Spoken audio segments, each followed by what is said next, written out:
So after we are done with planning, we started, testing the hardware components. So here's the video of me testing the color sensor. I was able to receive the frequency and return a mapped RGB values from there. So at this point, I was starting to test each of the components and see how they work together. So this is our early version of our script before. So this is pre-release one. This is for concept release. So let's see the RGB sensor script, which was responsible for the video there. Okay, so we have the pins here. So we set up the pins, the threshold values, and the GPIO pins are set up. So this is our buzzer condition. This will return true if the color detected is according to this condition. So in this script, we want the buzzer to make a sound whenever the green value is under the green threshold, the blue value is under the blue threshold, and the red value is above the 200. So this is the function that activates the buzzer.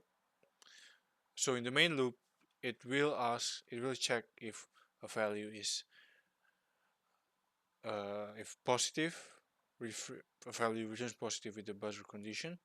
If it does, it will activate the buzzer. So this is our frequency mapper. So it maps the frequency that we found into RGB values. So and this is the function that measures the frequency, and this is our main loop. So it founds the RGB value and check it with the buzzer condition. If it's true, it will activate the buzzer. So that's how the buzzer and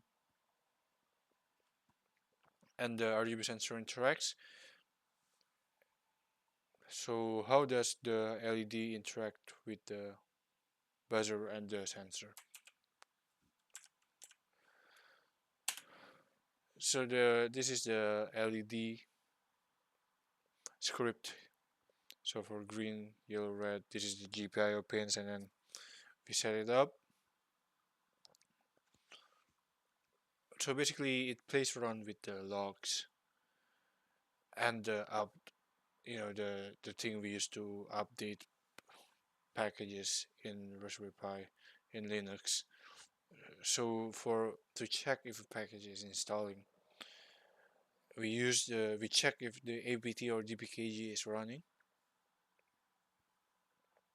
So if it's running, then that means that it's a package is installing. So we return true. So this is a helper function here, get log tail. It finds the last line of the logs. So if the last line of the logs is error, it will return error. If it will return true. But if it's not error or anything, it will return green. It will return true as well, but for the installation successful.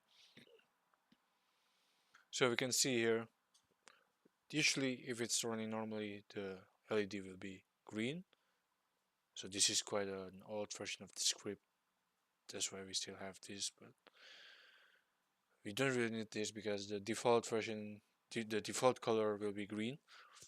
And then if the package is installing, which is when the apt or dpkg is running, it will turn yellow. And then when the installation failed, which is when there is an error in the last entry of the log, it will return red.